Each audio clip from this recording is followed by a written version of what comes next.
Hello, everybody. I'm a practicing therapist and I'm also a doctoral student of psychology. Today, let's talk about some of the events and occurrences that can happen to which the avoidant tends to feel guilty afterwards, typically giving them an incentive, motivation to change, right? And I think this is important because change in a relationship is inevitable if you want the relationship to progress, meaning both individuals should adjust to some extent. And feeling guilty can sometimes be a way to push that forward. It's not always the case, but a lot of avoidant individuals, this tends to be part of the reasons that they change. A little bit more common with male avoidance, and this is for both fearful and dismissive, but it's more common if it's the fearful that's leaning dismissive. So let's go ahead and jump right into the very first moment where the avoidant feels guilty after this occurs. So it's a moment where they blamed you for something and you took it calmly, right? Calmly is the most important one, that you took it calmly only for them to realize they were too harsh with you. Let's say, for example, that you're an anxious preoccupied individual, okay? And let's say it's an anxious preoccupied female and we have a dismissive avoidant male. The anxious preoccupied female, she can be overwhelming for him, right? It's true. She has an insecure attachment. She does need to change as well, right? That's not lost on all of us. We all know that, right?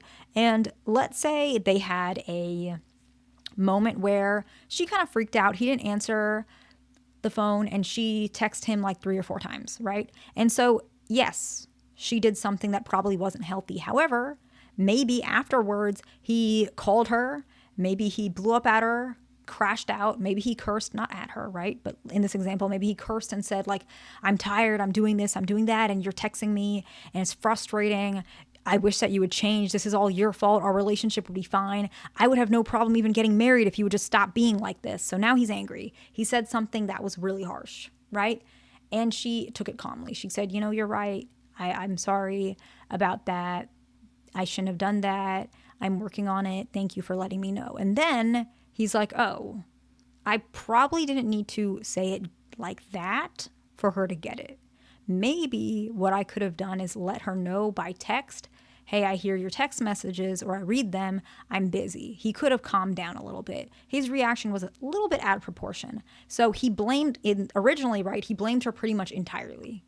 And then she took it calmly. She took her blame if there was some. I'm not saying blame yourself if there wasn't. And then he realized, okay, wow, that was way too harsh. Avoidants feel like incredibly guilty when this happens, like incredibly guilty. And it usually makes them think, okay, I'm not going to blow up at my partner anymore. Plus, I probably should start realizing that some of this is my fault too, right? And so this is something that happens pretty commonly. And you're starting to see this decrease more as the relationship continues because they feel guilty that it happens, right? But it usually, almost all avoidants have a moment like this, okay? The next one is at the moment where you ask them a specific question and they reply honestly, even though they hate the answer, okay? I work with so many avoidants and I don't think there is an avoidant that I remember that does not feel this way. They might not tell you that, but they definitely tell me in therapy. And when I was an avoidant, this was definitely something that I remember, okay? So why don't we give an example? Let's say we have an anxious, preoccupied female. Let's keep using that example. And she says, are we ever going to get married? And his response, let's say he's dismissive, avoidant male. He says, probably not. I don't like marriage. And let's say they've been together for already 3 years. They kind of discussed it, that they might not ever get married. But she was just saying, like, maybe I'm open to being married. And he's like, no, I'm not. And he just shut her down. She took that well. But she was disappointed for sure. And she expresses that. She's like, I would be happy if that was something we could have one day. But as I've always told you, I'm neutral about it. Like, it's not like I'll leave you one way or the other. It's not a deal breaker. I think it would just be something that maybe I would appreciate or at least want to talk about. And they know that they disappointed you. And they don't like their answer. They actually kind of wish they could say yes. But then why don't they say yes if they wish they could? Well, a lot of avoidants don't like to say something that they don't 100% mean. I almost want to top it off and be like 120%. They really double and triple check because they don't want to disappoint you, because if they disappoint you, a lot of their fears will show up. If they disappoint you when they give you their heart, what ends up happening is you might be critical of them. I'm not saying you would. They might feel like a failure, which is one of the main reasons they don't do it.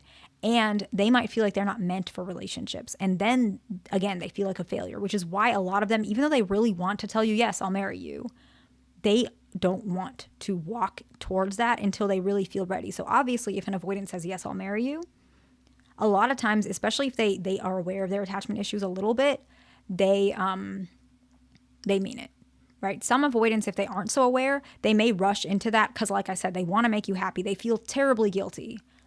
They hate that they don't want to get married to you. And so they may cover it up and say, yes, I will marry you. And then they pull away later.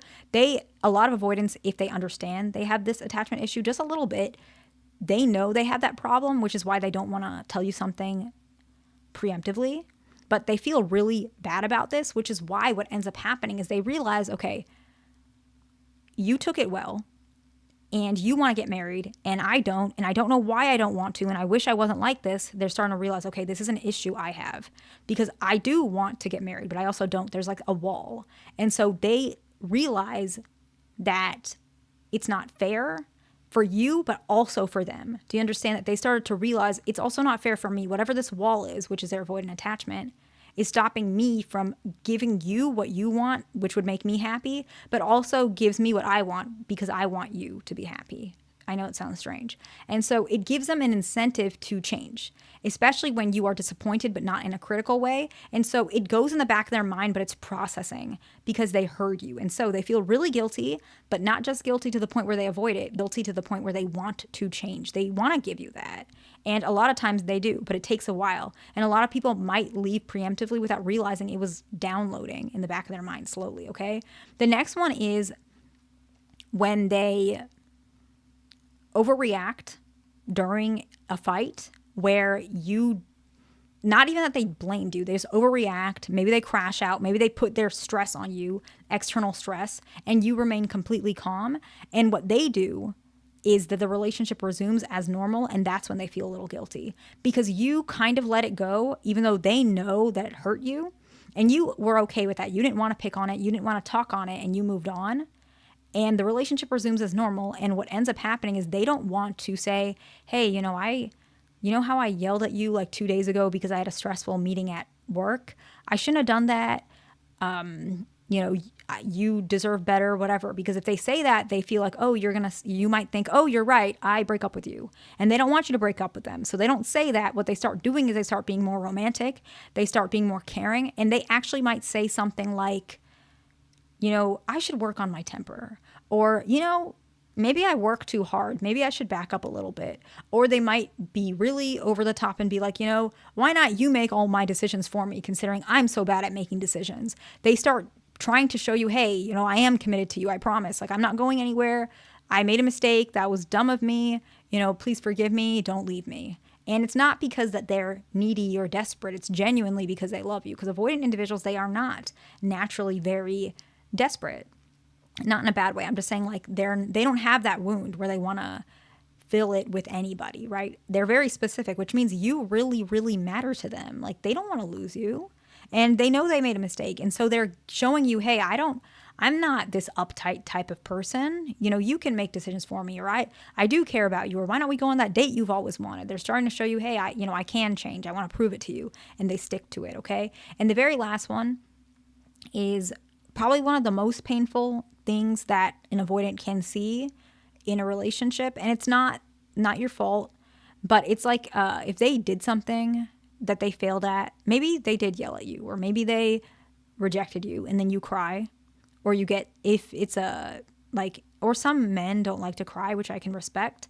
But he might show a lot of hurt and pain, and his girlfriend could probably see that. So one or the other, but usually it's like a painful expression or a cry because the avoidant failed at something. And this makes avoidants feel like literally horrible. Like, they don't want to do this to you. And this makes them feel really guilty. Anything. And this gives them an incentive to change, because one of the most painful things that you could experience as an avoidant if you love somebody is seeing that you did something to prove that you failed that loved one. Because as I had mentioned, avoidants tend to be sacrificial with their love, especially once they open up. And the fact that they have not done that and showed you that, and now you're crying or you're sad, this makes avoidants feel horrible. So I hope this video was helpful to somebody. Please like, subscribe. I'll see you in the next one.